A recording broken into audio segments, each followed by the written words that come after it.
Stereo isomerism दो तरह की हुई, ज्योमेट्रिकल, ऑप्टिकल। तो पहला वर्ड हमारा आया ज्योमेट्रिकल।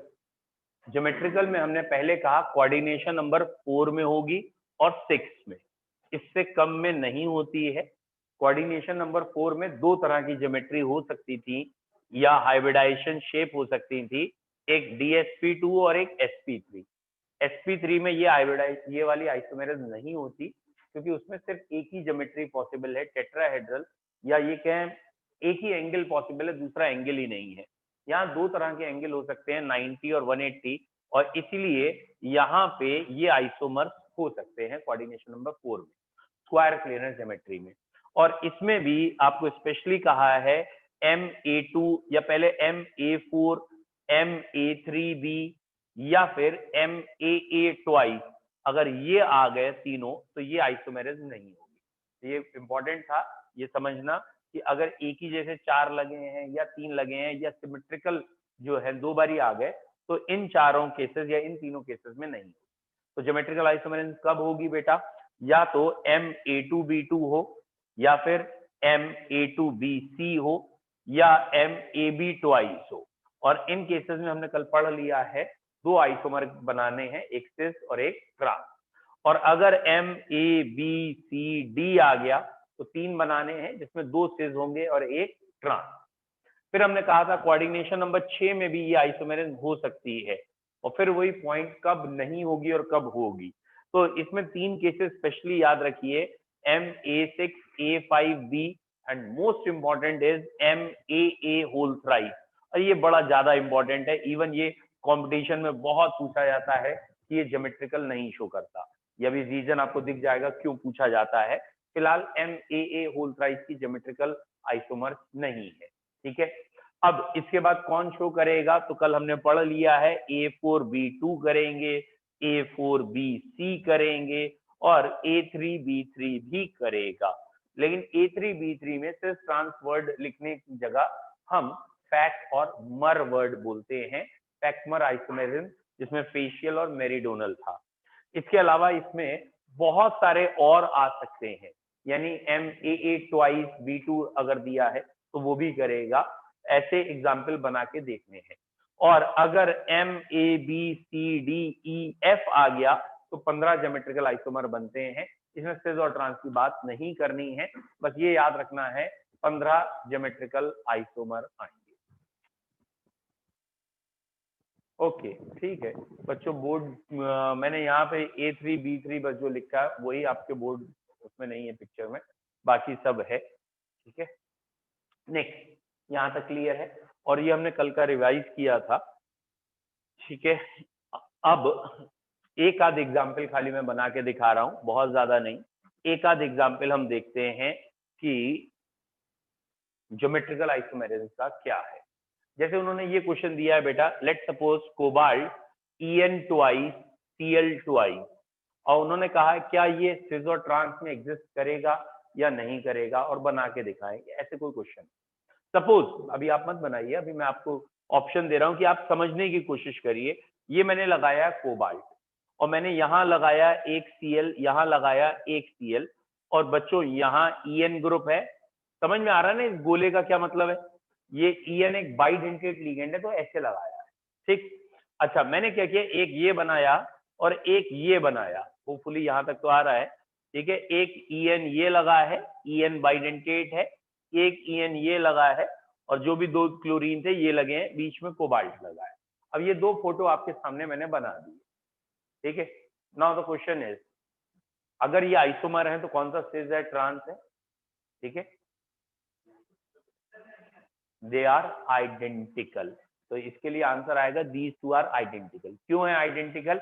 क्योंकि यहाँ पे भी आमने सामने क्लोरीन, यानी 180 पे क्लोरीन है, यहाँ पे भी 180 पे क्लोरीन है, यहाँ भी CH2NH2 CH2NH2 है, वो भी वही है, और वो बिल्कुल उसी पोजीशन पे जो ये है।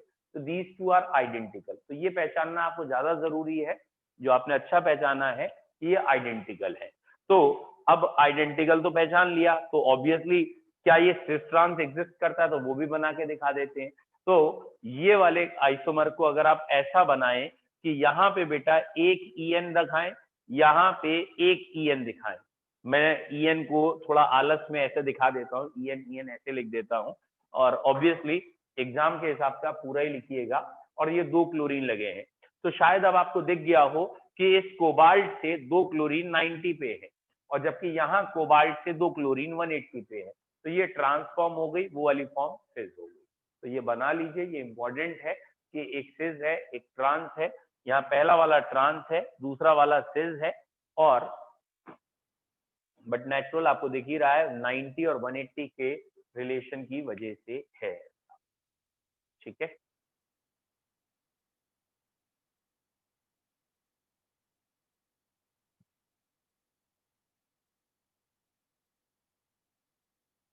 डन। अब एक आध बच्चा कह रहा है इसका IUPAC नेम बता दीजिए, तो ऑब्वियसली जब ये कॉम्प्लेक्स आएगा तो ये ऐसे करके आएगा, वो टेक्निकल लैंग्वेज की वजह से। फिलहाल अगर IUPAC नेम लिखना है तो ये EN इथाइलिन डाइअमीन है, ऑब्वियसली E से स्टार्ट है नाम, ये C से है, तो इसका नाम पहले आएगा। तो पहले आप लिखेंगे डाइक्लोराइडो, सबसे पहले वर्ड आ जाएगा डाइक्लोराइडो। फिर इसके लिए आप लिखेंगे बिस, आपको समझ में आ गया होगा बिस क्यों लिखते हैं। और यहाँ 1,2 इथेन डाइअमीन या इथेन 1,2 डाइअमीन एक ही बात है, ठीक है, ये ब्रैकेट में लिख दीजिए इथेन 1,2 डाइअमीन।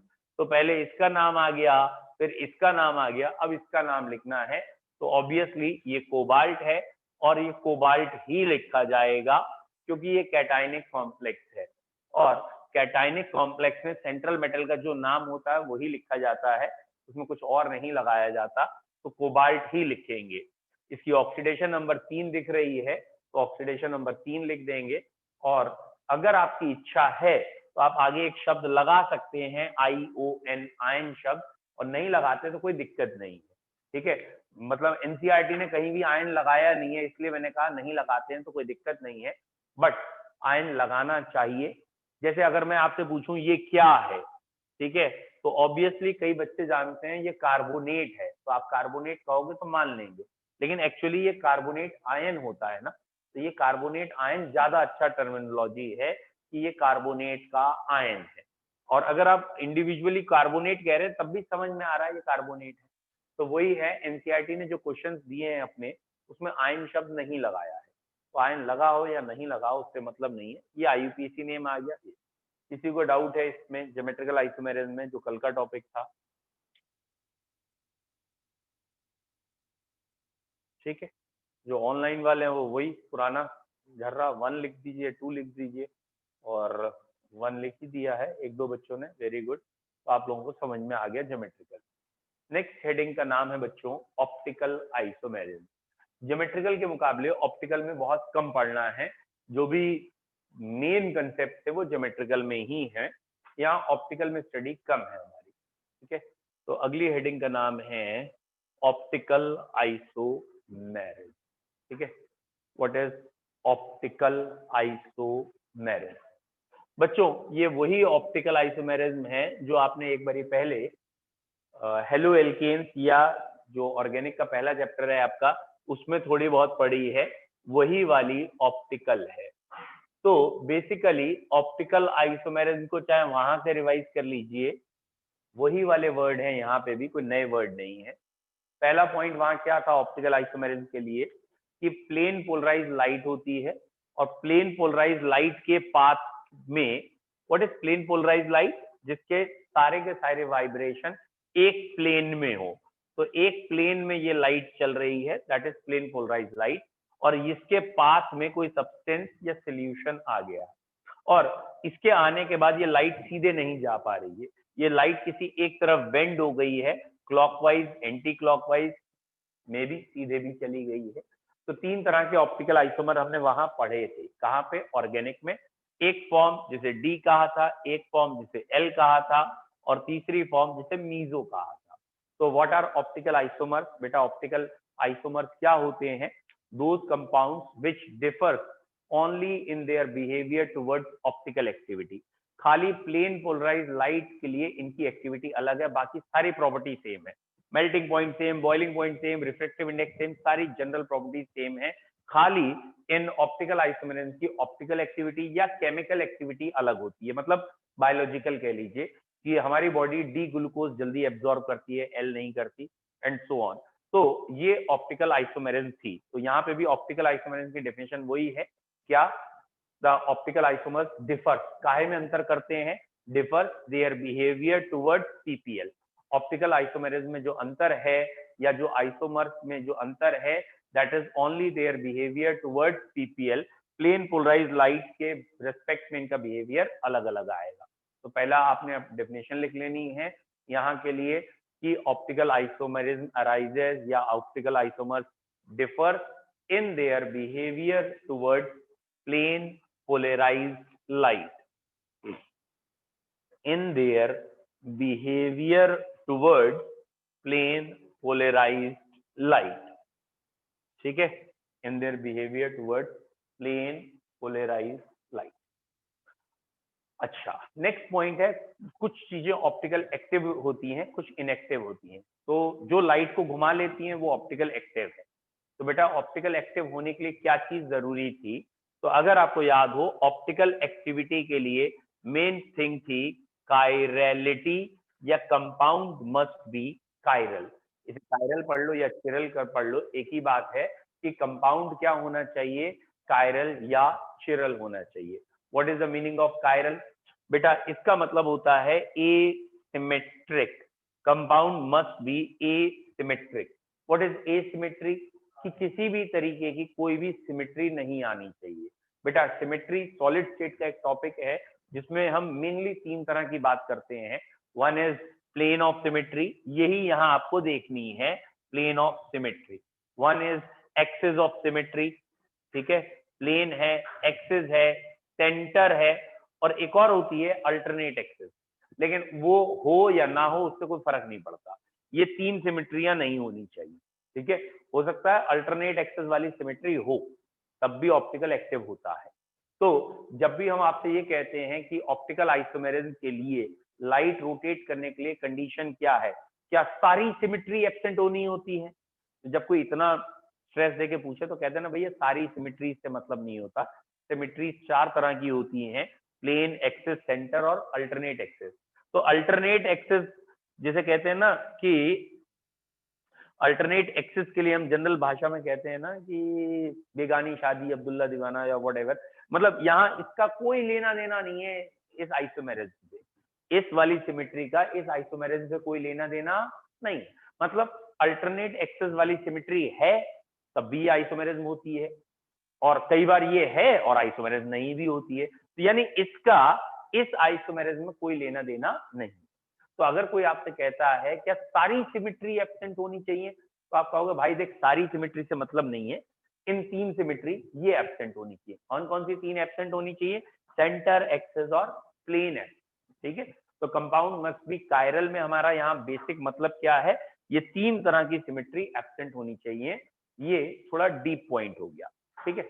अब यहाँ के लिए बहुत सरल है, यहाँ के लिए क्या चीज सरल है बेटा, एनसीईआरटी ने यहाँ दे रखा है, जो हम उतने को अगर पहले फोकस करें बच्चों। पहला पॉइंट उन्होंने कहा ये सिर्फ कोऑर्डिनेशन नंबर 6 में देखना है, कोऑर्डिनेशन नंबर 4 में मतलब देखना ही नहीं, ठीक है। लेकिन जो साइड बुक्स में आपको मिलेगा या थोड़ा बहुत एक्स्ट्रा मिलेगा, वहां ये लिखा है कोऑर्डिनेशन नंबर 4 में टेट्राहेड्रल कॉम्प्लेक्स में ये मिलती है आइसोमेरिज्म, ठीक है, टेट्रा। लेकिन आज तक एक भी कंपाउंड आइसोलेट नहीं हो पाया है ऑप्टिकल एक्टिव, मतलब कोई ना तो प्योर डी मिला है ना ही प्योर एल मिला है। तो इसीलिए कोऑर्डिनेशन नंबर 4 में हमें नहीं बनना है, ठीक है। सीधा पढ़ना किसमें? कोऑर्डिनेशन नंबर 6 में।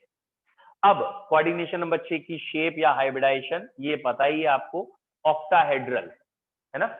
अब इसमें सेकंड पॉइंट क्या है कि अगर बाइडेंटेट लिगेंड है, बाइडेंटेट या कोई भी पॉलीडेंटेट, कहने का मतलब जो रिंग बनाते हैं, जो कंपाउंड को क्या कर देते हैं, क्या कर देते हैं, नहीं हाँ ठीक है, रिंग बनाने वाले स्टेबल होते हैं, चीलेटिंग लिगेंड। बाई या पॉलीडेंटेट वाले लिगेंड कैसे थे? चीलेटिंग। तो अगर बाई या पॉलीडेंटेट वाले लिगेंड होते हैं तो ये कॉम्प्लेक्स आइसोमेरिज्म रीडली शो करते हैं, ये वाले रीडली। तो एनसीईआरटी का एक पॉइंट है इसको जरा नोटिस में रखना है, इसके बेस पे क्वेश्चन भी बनते हैं कि जिनमें भी चीलेटिंग लिगेंड्स होते हैं वो कॉम्प्लेक्स आसानी से शो करते हैं ये आइसोमेरिज्म। ठीक है, आइसोमेरिज्म शो करने का मतलब लाइट को क्लॉकवाइज घुमाएंगे और लाइट को एंटी क्लॉकवाइज घुमाएंगे। तीसरा पॉइंट जो सबसे इंपॉर्टेंट है कि जो भी आपको कंपाउंड दे रखा है उस कंपाउंड की मिरर इमेज, उस कंपाउंड की मिरर इमेज क्या होनी चाहिए बच्चों? नॉन सुपर इम्पोजेबल होनी चाहिए। The mirror image of compound must be non super imposable. तुम्हारे लेवल पे इस पॉइंट का बोलबाला है। ठीक है, क्या है?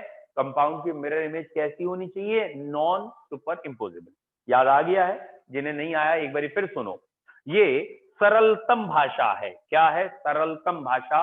कि ये मैंने इंग्लिश का अल्फाबेट लिखा बी, शीशे में देखा तो दिखा ऐसा बी। समझ में आया? तो इसे जब हमने कहा कि शीशे में कुछ अलग ही दिखा, कुछ अलग मतलब इसका उल्टा ही है लेकिन ये तो नहीं है ना, तो नॉन सुपर इम्पोजेबल है। और शीशे में देखा और वही दिख गया, शीशे में देखने में तुम्हें अंतर लग ही नहीं रहा है, ये भी ये है ये भी ये है, तो सुपर इम्पोजेबल। जैसे तुम्हारे नंबर हैं 0 आए, ठीक है, 0 आए तो 0 सुपर इम्पोजेबल है। बाई चांस 10 आ गए तो नॉन सुपर इम्पोजेबल है, क्योंकि 10 जब मिरर में देखोगे तो 0 1 दिखेगा। Is it clear? तो उसमें ये लेटर पहले दिखेगा ये बाद। तो जब भी हमें मिरर इमेज बनानी होती है तो यूजुअल भाषा में हम क्या कहते हैं? यूजुअल भाषा कि ये जो दो लिखे हैं ना, इसमें इधर से पकड़ के इसका कान पकड़ के उठा के यूं करके रख दो। Is it clear? इसका कान पकड़ो, ऐसे करके लाओ, ऐसे रख दो, तो ये 1 इधर आ गया, और जब तुमने कान पकड़ के उठा के उल्टा किया तो ये इधर आ गया। Is it clear? तो जब भी आपको मिरर इमेज बनानी हो, it is the best way to form a mirror image कि जो 4 वैलेंसी दे रखी हो, एक को पकड़ के उधर ले आके दूर रख दो, जो इधर दूर होगी वो उधर भी दूर चली जाएगी, और जो इधर मिरर के पास होगी उधर भी मिरर के पास दिखेगी। और ये बेस्ट तरीका है मिरर इमेजेस केमिस्ट्री में ड्रॉ करने का। मतलब ये केमिस्ट्री में दिया कार्बन 4 वैलेंसी दिए, यहाँ ए लिखा, यहाँ बी, यहाँ सी, यहाँ डी, और कहा मिरर इमेज बनाओ। तो कुछ नहीं करना, फिर से कार्बन लिखना है, 4 बॉन्ड बनाने हैं, ये सी उठा के उधर भेज दिया, यहाँ सी आ गया, यहाँ ए आ गया। ज्यादा नाटक की जरूरत नहीं है, डी को डी लिखो और बी को बी लिखो। ठीक है, कई लोग क्या करते हैं, कहते हैं मिरर बन रहा है मिरर, और मिरर में डी ऐसे दिखेगा। अबे गलत हो जाएगा एग्जाम में। चुपचाप डी ये है, ये डी ही रहेगा, डी क्या बी थोड़ी बन जाएगा। समझ में आ रहा है? भले ही तुम्हारी इंग्लिश अल्फाबेट जो भी है, तो थोड़ा आराम से बस क्या करना है, इसका कान पकड़ के इधर ले जाकर रख देना, हो गई मिरर इमेज। अब पूछो बेटा जो पूछ रहे हो आप। नहीं, मिरर इमेज तो सबकी मिलती है।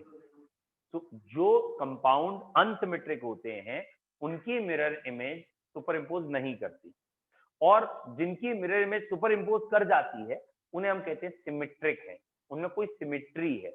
और सिमेट्री है तो ये आइसोमेरिज्म शो नहीं होगी। ये वाली आइसोमेरिज्म शो करने के लिए सिमेट्री हर तरह की क्या होनी चाहिए थी? एब्सेंट। किसी भी तरीके की सिमेट्री नहीं होनी चाहिए। तो अगर मिरर इमेज है वो एक पहचानने का तरीका है कि अगर मिरर इमेज पहले जैसी बन गई तो हमने कहा लो भाई सिमेट्री आ गई। समझ में आ रहा है? तो सिमेट्री उसे कहते हैं। अब आया समझ में क्या कह रहे हैं? ठीक है, अब देखिए मैं एक बार बताने की कोशिश करता हूं, शायद आपको समझ में आ जाए। बेटा सिस और ट्रांस कल ही पढ़े हो तो आपको याद होगा, ट्रांस में सिमेट्री थी, ट्रांस में बीच में से 2 हिस्सों में वो कट सकता था, जबकि सिस में सिमेट्री नहीं थी। इसीलिए सिस है उसकी जब आप मिरर इमेज बनाएंगे तो सुपर इम्पोज नहीं करेगी, तो ये ऑप्टिकल एक्टिव हो जाता है और ये वाला ऑप्टिकली इनएक्टिव रहता है। तो सिस आइसोमर्स जनरली क्या है? ऑप्टिकल एक्टिव, और ट्रांस वाले क्या है? इनएक्टिव। पहले आपने ये 3 पॉइंट लिख लिए होंगे आई होप तो, अगर नहीं लिखे तो अब लिख लीजिए। हेडिंग का नाम है ऑप्टिकल आइसोमेरिज्म। पहला पॉइंट आपको ऑप्टिकल आइसोमेरिज्म में लिखना था, it is observed in the complexes having coordination number 6, that is octahedral complexes में होती है। ये आइसोमेरिज्म ऑक्टाहेड्रल कॉम्प्लेक्सेस में मुख्यतः रूप से मिलती है। दूसरा पॉइंट था कौन से कंपाउंड शो करते हैं? Complexes having chelating ligand that is bi और पॉलीडेंटेट लिगेंड रीडली शोज। मैं ये नहीं कह रहा हूँ मोनोडेंटेट वाले बिल्कुल नहीं करते, लेकिन मोनोडेंटेट और बाइडेंटेट जब दोनों ऑप्शन दिए होते हैं, सिर्फ मोनोडेंटेट वाला सॉरी बाइडेंटेट वाला आंसर टिक होता है, मोनो वाला आंसर टिक नहीं होता, स्पेशली इन कॉम्पिटिशन। और तीसरा पॉइंट है कि कोई भी सिमेट्री नहीं होनी चाहिए, कहने का मतलब मेनली मिरर इमेज इसकी सुपर इम्पोज ना करे, ये इंपॉर्टेंट है। और इस तीसरे पॉइंट को एलोबरेट कर रहे हैं, एक्सप्लेन कर रहे हैं कैसे बच्चों? इस तीसरे पॉइंट का एक्सप्लेनेशन ये है कि ये हमने एक कंपाउंड बनाया, मान लो प्लेटिनम है, इससे ये ईएन लगा है। चलो एक बारी मैं पूरा ईएन लगा के दिखा देता हूं, जिससे कि आप अगली बार समझ जाएं कि जब मैं ईएन कह रहा हूं उसका मतलब इथाइलिन डाइअमीन ये होता है। तो ऑब्वियसली यहां भी ईएन लगा है, CH2 और ये रहा NH2 यहां भी ईएन लगा है, इसने भी दी, और दो लोन पेयर ये। तो आप जरा ध्यान से देखो, ये जो बनाया है हमने, कॉमन सेंस की बात करो, सिमेट्रिकल है, दिख गया सिमेट्रिक? अरे बीच से दो पार्ट्स में कट रहा है। इसकी मिरर इमेज बना के देखो, इसकी मिरर इमेज बिल्कुल ऐसी ही आएगी। तो ये जो ट्रांस आपने बनाया है ये ऑप्टिकली इनएक्टिव है, याद करना है, ठीक है? बना के देख लो भैया, ज्यादा बेहतर है, इसकी मिरर इमेज ऐसे ही बनेगी। अब मैं तो भैया मेहनत नहीं करूंगा दोबारा, मैं इसी को मिटा के यही सिस बना दूंगा, ठीक है? अगर आप सिस बनाना चाहेंगे तो कैसे बनाएंगे? सिस बनाने के लिए ये आपके समझ में आ ही गया है ना, यहां से ये क्लोरीन हटके यहां आ गई, ये वाली क्लोरीन हटके यहां आ गई, और ये इथाइलिन डाइअमीन यहां पहुंच गया है, ठीक है? तो ये वाली चीज अब आपको साफ दिख रही है। जब इसकी मिरर इमेज बनाओगे तो ये वाला CH2NH2 क्या यहाँ पे भी यही दिखेगा? समझ में आया? ये उल्टा दिखने लगेगा, और इस चीज को आप कह रहे हो non superimposable mirror images. तो अब ये सिज हो गया। तो इसका सिज क्या है? ऑप्टिकली एक्टिव, और ट्रांस क्या है? Optically inactive. मतलब जनरली ऑप्टिकल आइसोमेरिज्म करने वाले कंपाउंड ज्योमेट्रिकल आइसोमर होते हैं, सिज या ट्रांस होते हैं, ठीक है? सिज होते हैं। डन, मिटा दो, ये क्लियर है? अब बच्चों इसका जो सबसे इंपॉर्टेंट, जो सबसे ज्यादा टीचर ने पूछा है, वो ये है MAA होल थ्राइस। क्या आपको याद है ये ज्योमेट्रिकल नहीं करता है? ये ज्योमेट्रिकल नहीं करता, इसका सिस ट्रांस नहीं है, लेकिन ये ऑप्टिकल करता है। बेटा इसका एग्जांपल जैसे प्लेटिनम EN थ्राइस या OX थ्राइस ऑक्सलेट, ठीक है? ये रहा OX, प्लेटिनम OX थ्राइस। बेटा जरा इसकी मिरर इमेज बनाओ तो आपको दिख जाएगा, इसकी मिरर इमेज बिल्कुल अलग बन रही है, यानी इससे उल्टी बन रही है, कोई सिमेट्री नहीं है, what ever you can say. तो इसकी मिरर इमेज में ये इधर दूर है तो इधर भी दूर, OX OX, और ये रहा एक OX, ठीक है? तो ये है बेसिक इसकी मिरर इमेज, जो कि अलग है, और क्योंकि अलग है तो ये ऑप्टिकल आइसोमेरिज्म शो करेगा। मिरर इमेज इसकी सुपर इम्पोजेबल नहीं है, as it is non superimposable mirror image, it is optically active. तो क्या याद रखना है? MAA होल थ्राइस, जो पहले भी मैंने कहा इंपॉर्टेंट है, do not show geometrical isomerism, ये ज्योमेट्रिकल नहीं करता है, but MAA whole thrice shows optical isomerism. ये ज्योमेट्रिकल नहीं करेगा, लेकिन ये कौन सी आइसोमेरिज्म शो करेगा बेटा? ऑप्टिकल आइसोमेरिज्म शो करेगा। बोलो, क्लियर है? पूछो बेटा। वही वाला पॉइंट है, अगर आपकी मिरर इमेज सुपर इम्पोज कर रही है तो शो करे। Mirror image should be non super imposable, ठीक है? उसमें नॉन सुपर इम्पोजेबल ही आएगा, क्योंकि MA3B3 है, दोनों ही शो करते हैं। आप बना के देखो ना, MA3B3, आई होप तो दोनों ही जगह मिरर इमेज क्या आ रही है? Non super imposable. फिर भी एक बार बना के देख लीजिए, और इसलिए वो शो करेगी, ठीक है? तो ऑप्टिकल आइसोमेरिज्म के लिए ना सबसे इंपॉर्टेंट थिंग क्या है, अगर आपको समझ में आ गया है, ऑप्टिकल आइसोमेरिज्म के लिए स्ट्रक्चर देखना पड़ता है। आपके सामने जो स्ट्रक्चर हो उसकी फिर आप मिरर इमेज बना के सोचें, और अगर आपको लगता है मिरर इमेज सुपर इम्पोज कर जाएगी तो वो कंपाउंड ऑप्टिकल आइसोमेरिज्म शो नहीं करेगा, और अगर मिरर इमेज सुपर इम्पोज नहीं करेगी तब वो ऑप्टिकल आइसोमेरिज्म शो। बोलो, क्लियर है? कोई डाउट? डन? हटा दूं? तो ऑप्टिकल आइसोमर में पहले ही आपसे कहा बहुत कम पढ़ना है, बस इतना ही पढ़ना। इट फिनिशेस ऑप्टिकल आइसोमेर, ठीक है। बाकी आप जब बुक के क्वेश्चन करोगे तो आपको समझ में आ जाएगा। इसमें सिर्फ यही क्वेश्चन आए हैं कि ऑप्टिकल आइसोमेर क्या है। अब आते हैं हम चैप्टर की सबसे मेन हेडिंग पे। इस चैप्टर की जो इम्पोर्टेंट हेडिंग है वो है बेटा क्रिस्टल फील्ड थ्योरी, ठीक है। चलिए पहले क्रिस्टल फील्ड थ्योरी में पढ़ाऊंगा, फिर मैं हाइब्रिडाइजेशन पे आऊंगा। बुक्स में हाइब्रिडाइजेशन पहले दे रखी है, ठीक है। मैं जानबूझ के पहले हाइब्रिडाइजेशन नहीं पढ़ा रहा हूँ और आपका माइंड वास्ट थोड़ा ओपन हो जाएगा। क्रिस्टल फील्ड थ्योरी दी क्यों गई थी? जब ये वैलेंस बॉन्ड थ्योरी या हाइब्रिडाइजेशन वाली थ्योरी फेल हुई तब दी गई थी। और हम पहले ही आपको क्रिस्टल फील्ड थ्योरी बता दे रहे हैं जिससे आपको हाइब्रिडाइजेशन की थ्योरी और आसान लगने लगी। बच्चों पहले एक जनरलाइज पॉइंट ये याद रखिए कि ये डी सबशेल है। डी सबशेल में 5 ऑर्बिटल होते हैं। कौन कौन से 5 होते हैं? इनका नाम क्या है बेटा? इनका नाम है D X Y, D Y Z, D Z X, D X square Y square और डी जेड स्क्वायर। ये 5 के नाम है जो 11th में आपने पढ़े हैं शेप्स ऑफ ऑर्बिटल। तो D X Y Y Z और जेड एक्स क्या है? D X Y Y Z Z X में ये तो सभी को पता है, डी में डबल डंबल होता है। जैसे एस की शेप स्फेरिकल है, पी की शेप डंबल है, डी की शेप डबल डंबल है।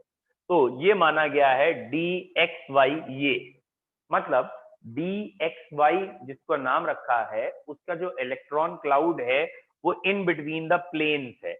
ये एक्स एक्सिस या एक्स प्लेन और वाई प्लेन है, इनमें इलेक्ट्रॉन नहीं है। इलेक्ट्रॉन कहाँ है? एक्स वाई में, एक्स और वाई के बीच में इलेक्ट्रॉन क्लाउड है। ऐसे ही डी वाई जेड है और ऐसे ही डी जेड एक्स है। तो उन तीनों को अगर आप बनाना चाहें तो बनाएं, नहीं बनाना चाहें तो एक ही को मान लीजिए। अब भैया ये वाई जेड हो गया और ऐसे ही जेड एक्स आ गया। तो इन तीनों में ही इलेक्ट्रॉन क्लाउड कहाँ है बेटा? इन तीनों में ही electron cloud in between the planes है।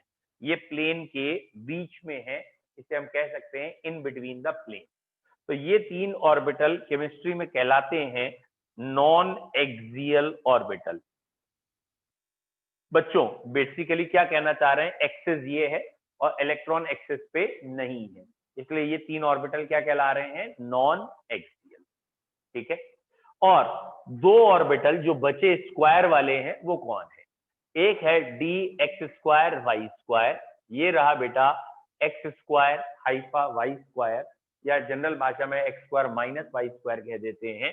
तो ये वाले इलेक्ट्रॉन क्लाउड कहाँ है? साफ दिख रहा है, एक्सिस पे है।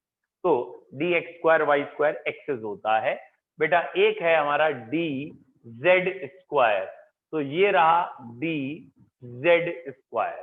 तो डी जेड स्क्वायर का जो शेप है वो डोनट जैसा माना जाता है, डमरू वाला जो शेप है वो माना जाता है, या डोनट जिसे कहते हैं। और इस शेप में एक स्फेरिकल लोब है और 2 ऑब्वियसली पी वाले जो डंबल के लोब हैं वो है। तो एक स्फीयर है ये। फिलहाल ये जेड एक्सिस के अलोंग है तो डी जेड स्क्वायर ये कह दिया, मतलब ये वाला जो ऑर्बिटल है ये जेड एक्सिस के अलोंग है। तो ये डी के 5 ऑर्बिटल आपको ठीक से पता होने चाहिए। इन 5 ऑर्बिटल में बेटा ये वाले जो 2 ऑर्बिटल हैं ये कहलाते हैं एक्सियल ऑर्बिटल। ये वाले क्या कहलाते हैं? एक्सिस में आ गए हैं तो एक्सियल। और बाकी 3 बेटा एक्सिस के बीच में है, तो बाकी 3 क्या कहला रहे हैं? Non axial orbital. बोलो क्लियर है बेटा? एक किसी भाषा में इसका नाम जो भी आया है वो है T2G। टी के नीचे लिखा है 2 और साथ में जी, T2G है, ठीक है। जैसे ना डेटिस के लिए आप IE लिखते हैं, है ना, और कई जगह हमने ऐसे एब्रीविएशन दे रखे हैं, ठीक है। तो ऐसे ही ये T2G भी एक एब्रीविएशन है उसी किसी लैंग्वेज का, ठीक है। What is the meaning of T2G? Triple degenerate इसका मतलब है, यानी 3 नॉन एक्सियल एक साथ है। तो T2G ये है। इंडिया में होता तो अगर वो T2 है तो ये नी2 होते, लेकिन ये नी2 नहीं है, इनका नाम खाली E एंड G है। और उनकी भाषा में इसकी फुल फॉर्म आएगी डबल डी जनरेट। एक ट्रिपल डी जनरेट है और एक डबल डी जनरेट। मतलब दो एक जैसे हैं। तो नीचे वाले तीन को हम कह रहे हैं ट्रिपल डीजेनरेट और इसे T2G कहा जा रहा है। ऊपर वाले दो को कह रहे हैं डबल डीजेनरेट या इसे E एंड G कह रहे हैं। बोलो क्लियर है? ये समझ में आया? ठीक है। तो डी के 5 ऑर्बिटल होते हैं लेकिन 5 एक जैसे नहीं होते और ये दो लेवल्स में अलग अलग लेवल्स में बट सकते हैं। इनमें भी विभाजन हो सकता है। कौन कौन से दो अलग लेवल में बटेंगे बेटा? एक T2G और एक EG में, यानी एक नॉन एक्सियल में और एक एक्सियल में। ठीक है। हाँ ये अरे फिर वही वाली बात, ये मैंने कहा ना किसी भाषा से आए हैं।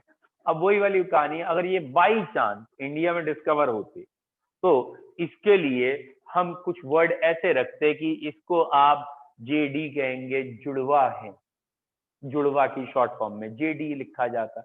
अब इंडिया में कुछ डिस्कवरी ना हुआ तो हम काहे जुड़वा तिड़वा करें? यहाँ तिड़वा कर ही नहीं सकते। ये तिड़वा है, तीन एक जैसे हैं, तिड़वा हो गए। ये दो एक जैसे हैं, जुड़वा हो गए। फिलहाल जुड़वा तिड़वा की जगह उनकी भाषा में EG और T2G है। Is it clear? ठीक है। ये तो नाम है, आपको याद रखते हैं, इसमें कौन सा बड़ा वो है। ठीक है, ये याद रहेंगे। अबे यार मतलब पता नहीं कौन से उससे आया है। ये क्या है? X Y Y Z Z X, कुछ तीन एक्सेस हैं X Y Z। अगर आप मैथमेटिक्स में परम्यूटेशन कॉम्बिनेशन या ये सब वर्ड आते हैं तो आपने देखा हो उसी में से वर्ड आ गया ना। एक XY एक YZ एक ZX है। नहीं आया मैथ में? नहीं समझे? कोई बात नहीं। मैथ का मतलब क्या होता है? 2 + 2 4। इससे ऊपर मैथ कुछ होती है? कुछ नहीं होती। और भाई देखो हमें तो सारी मैथ आ गई। क्यों? 1 से लेके 0 से लेके 9 तक सारी डिजिट पता है, सारी अल्फाबेट आती हैं A से Z तक, वो यूज करते हैं। और 99% उनके क्वेश्चन में होता है लेट एक्स, वो भी एक्स भी मालूम, वाई भी मालूम, जेड भी मालूम, सारे मालूम। तो मैथ तो सारी आ गई हमें, है नहीं? तो इसलिए मैथ में वैसे भी कुछ नहीं है। ठीक है, चलिए लौट के आइए। लास्ट हमारा हुआ बच्चों यहाँ पे कि डी के 5 ऑर्बिटल हैं और 5 ऑर्बिटल कैसे हैं भैया? दो लेवल में बढ़ सकते हैं। एक क्या कहलाएगा? T2G और एक E। ठीक है। तो क्रिस्टल फील्ड थ्योरी को हम कल पढ़ते हैं, है ना? क्रिस्टल फील्ड थ्योरी कल पढ़ेंगे अब। ठीक, चलिए कल हाइब्रिडाइजेशन और क्रिस्टल फील्ड थ्योरी को दोबारा करेंगे, स्टार्टिंग से करेंगे। चलो बच्चों, have a nice time, bye bye.